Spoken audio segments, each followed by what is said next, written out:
So the last couple of days, yesterday we were supposed to have carpet installed.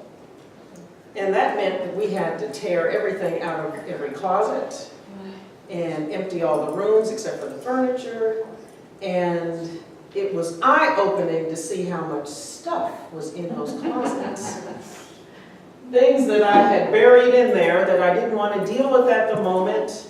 So they're either mine or they belong to my mother or various other family members, boxes of stuff I'm supposed to be mailing to people, half-done projects. It was all there before my eyes, every single bit of it. So it gave me an opportunity to clear out. Some things are going to be donated. Some things I'm going to give to my family. Some things need to be thrown out. Some things I'll keep. You know, I had to forgive myself for some of the projects started but never finished. Some I will finish. But it really gave me some clarity about things that can be hidden away in our lives that we don't want to deal with at a particular moment. And so we stuff them somewhere, whether it's deep in our heart, in the back of our minds, or we just put the blinders on and we don't want to see them until something happens and they come up for us and we have to deal with them. Or we restuff them, or we hide them once again. So I decided that there were things I didn't want to hide anymore. There were things I needed to give away. So there were some things of my mother's that I could not bear to part with even 6 months ago that I can let go of this weekend. And give them to somebody else to enjoy and to love, like she did. But they were just piled up in, I had 2 little boxes that they were in. And from time to time I would go in there and look at them. Sometimes I would smell them, just hoping to kind of get a glimpse of her, you know. And, you know, now I'm done with that part, or at least those particular things. So I realized this, of course, everything is a metaphor for life. And, you know, when we think of those parts of ourselves that we don't want to be open up to, or that we don't want to see, or that we can't currently deal with, it does serve us for a time to put them somewhere, to compartmentalize life for a time. But what I have found is that when we stuff things away, there can always be a button that gets pushed that kind of takes us from 0 to 100, and it's always around the stuff that we hide or the things that we don't heal. And then we end up in a frenzy about something because a button was pushed. And I think it's usually from those things that I've hidden, that I didn't want to see, or that I didn't have the strength to deal with, or thought I did not have the strength to deal with. And it's usually because I've got some high emotion around that thing. Like objects that were my mother's, that aren't her, but kind of symbolize some part of her for me. Or some other kind of crisis in life that we don't feel like we can handle right now, but I don't want to see it. I don't think I have the wherewithal to solve it, so I put it somewhere. So I shut it off. I used to do that with relationships. When I ended a relationship, I did something, I used to call it the blackout, where I could just turn that person off, and they did not exist for me anymore. That's a gift. And it was a gift. Yes, it was a gift. You're dead to me. Yes, you are dead to me. And there's a way to say you are dead to me. And there's a way to say, I'm done.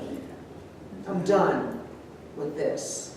Time to move on. Because it's the one that's said with rancor and revenge and, that sadness that just kind of overtakes you and makes you blind, that can hurt you. And those are the buttons that get pushed. Like when you run into them somewhere, or you hear a song you used to like together or something like that, you're like, oh, there it is again. Right? And the button gets pushed and you go from 0 to 100. Right? And it gets ugly for a time. Short time, long time, roller coaster ride, whatever it is, right? So we have to heal. And there seems to be, again, I don't know if it's this time, probably every generation thinks they live in a highly volatile time. But there seems to be talk about volatility a lot these days. And so there's a lot of emotion all over the place, and not a lot of wisdom and restraint. For about 20 years, I investigated federal discrimination complaints. And I had to learn how to be in the middle of chaos and just be objective. And not let it blind me, not let it be a part of me, not let it take me to a place where I could not think, and still think objectively, openly, be able to see the person in front of me, help them be able to give me information that I needed for their case, whether they were on one side or the other. In fact, I had to go into each situation not seeing sides, even though there were people firmly planted on opposite sides and didn't want to see the other's point of view and didn't care about the other person's point of view. And there were some things that I investigated, some cases that brought up my stuff, that pushed my buttons, and I could feel the stuff in my gut starting to turn as I'm talking to people. And as I'm questioning them and trying to take information for a deposition, I'm having to talk to myself and say, this is not about me.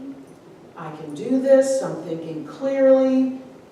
This is good. This is all okay. My job is to be objective, to not see sides, to not get tangled up in what was being said to me. And usually it was said with force, with emotion, with rancor, with that you are dead to me kind of energy, because somebody wanted to hurt somebody else, or somebody was feeling hurt or disadvantaged because of something. There was a huge amount of emotion. But in 20 years, my life was served very well because I got to be able to see it and let it all just get ugly all around me and still see through it. And still know what I had to ask. And still go deeper into a situation, even though personally it's not something I would have wanted to deal with. But as the investigator, it was my job to have restraint, to be the person of strength, and to not get caught up. And there were days when I had to step out into a hall and take a breath.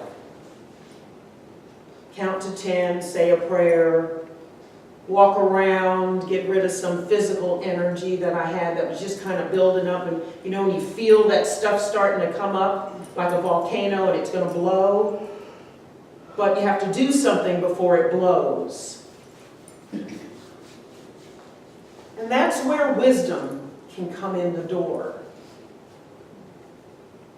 Wisdom that allows us to think and reminds us what's below the surface, the roots of everything, which is that one power and that one presence, God the good, omnipotent. Wisdom. And in my hour of darkness, she is standing right in front of me, speaking words of wisdom, let it be. Let it be. How often can we let things be and be able to think clearly despite our emotion or in light of our emotion? Charles Fillmore, if I can find the book, exit stage left.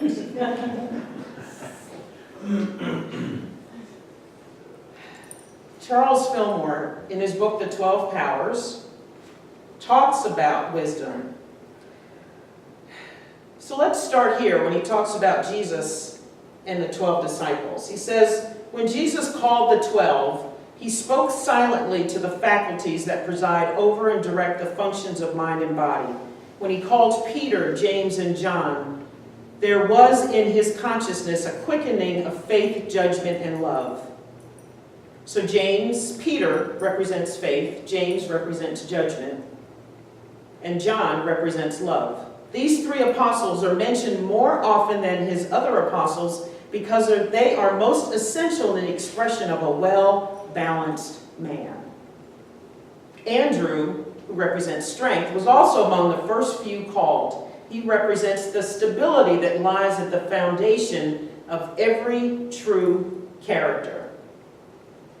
An analysis of man in his threefold nature reveals that on every plane there is a certain reflective and discerning power of the mind and its thoughts. In the body, conclusions are reached through experience. In intellect, reason is the assumed arbiter of every question. In spirit, intuition and inspiration bring the quick and sure answer to all the problems of life. Jesus was the greatest of the teachers of men because he knew all knowledge from the highest to the lowest. He did not blight the senses by calling them error because they are limited in their range of vision, but he lifted them up. He took Peter, James, and John up the mountain and was transfigured before them. When we realize the spiritual possibilities with which we are endued by omnipotent mind, we are lifted up, and all the faculties that we have called are lifted up with us.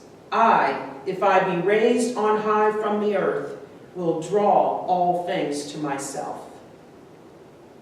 Wisdom, justice, judgment are grouped under one head in spiritual consciousness.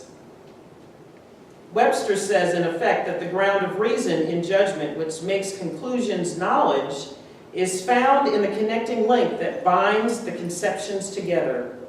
In religion, there is the postulate of a judgment through direct perception of the divine law. So it's not that our emotions need to go away or that we need to deny them. We lift them up with reason and inspiration and intuition, knowing that there is an answer under everything. And that is divine wisdom. And that's what can help us clear the mind when emotion is taking over, when the voices outside of us are taking over, when the hecticness of life is taking over and we get blinded to it. So yesterday, when they called me from the carpet company to tell me, you are not getting carpet today, I had a bit of emotion, to put it mildly. And then I took a breath, because I'm on the phone talking to this woman who's saying she's sorry. She says, I apologize. I know that's not what you wanted to hear, but we don't have enough installers today. And in the back of my mind, I'm thinking, you were dead to me. I want my carpet, and I want it today. I'm sitting in the middle of all my stuff. Literally, all my stuff. And I envisioned Saturday night having back in its place. But I took a breath, knowing everything is already in its place. Doesn't matter that the furniture's all over the place. Doesn't matter that my clothes are laying in my tub. It doesn't matter that every free space, every other place in the house has something on it. And I am one who loves order.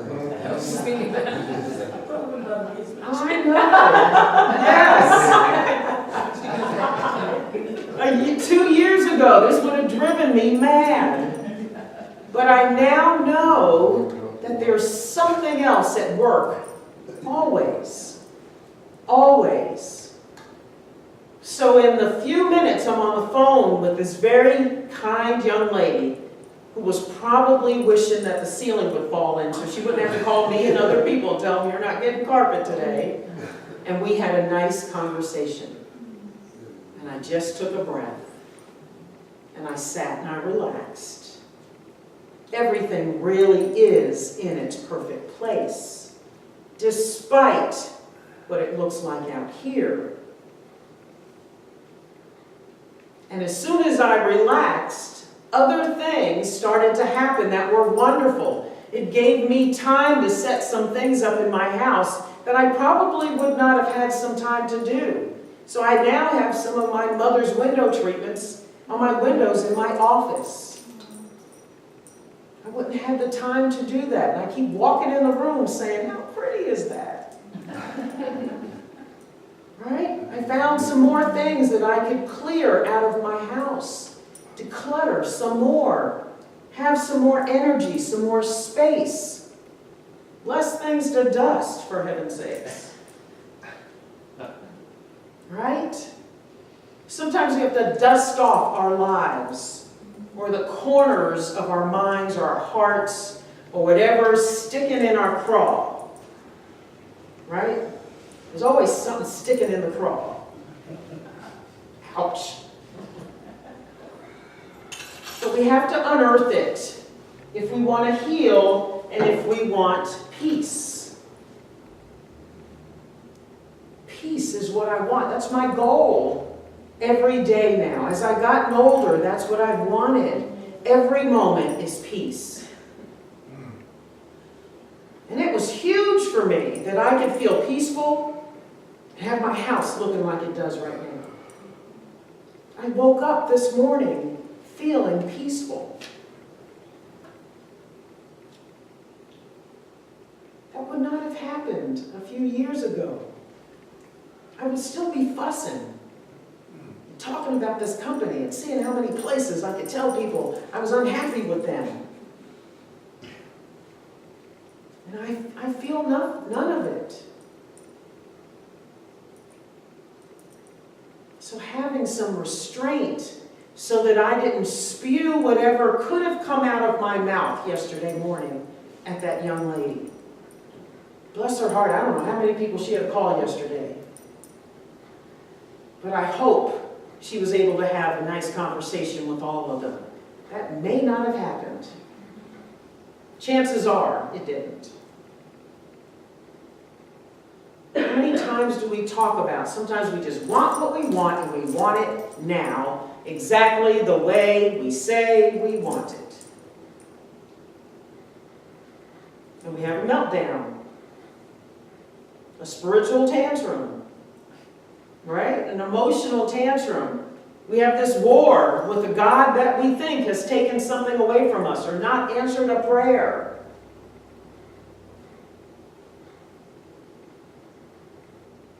First of all, we know once we take a breath that there is no entity anywhere taking something away or giving something to us.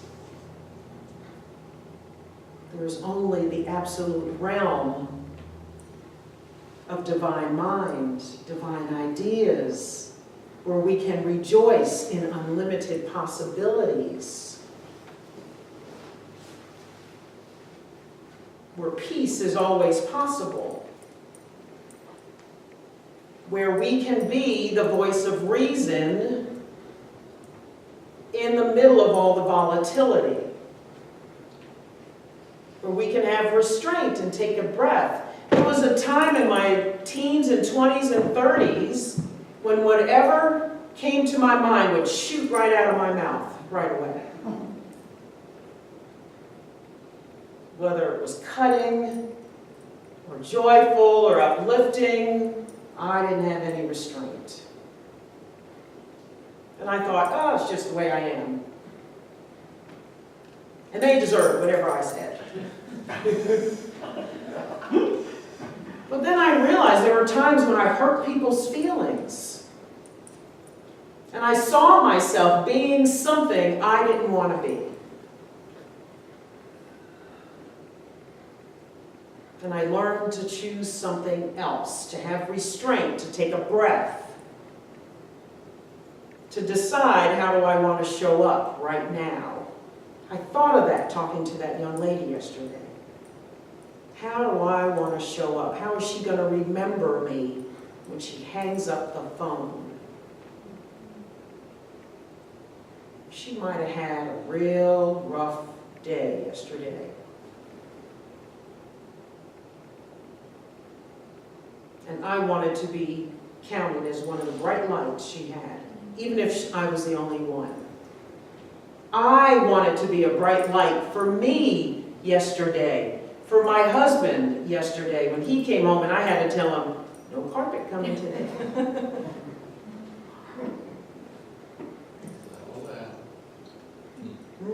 Settle down. Dial it back. Put the brakes on. Yes. Restraint, wisdom in the moment. Wisdom, so you can raise up the emotion that you have, the feelings that you have, and be transfigured by it like Jesus. With faith, judgment, and love. Divine love. Love with a capital L. Judgment, that discriminating power that says there's something else at work here. There's always something else at work. We have only to open our eyes and see it. Whether it's our physical eyes or the third eye, the consciousness, and remember who we are and what is. Wisdom.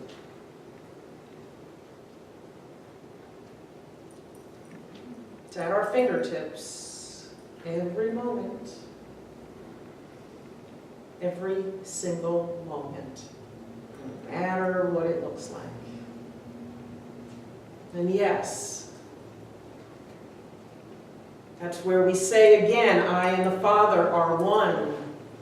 Man, I am using that affirmation all the time now. I and the Father are one. I and the Father are one. There is only one power, one presence, active in my life and in the universe. God, the good, omnipotent, of which you are a part.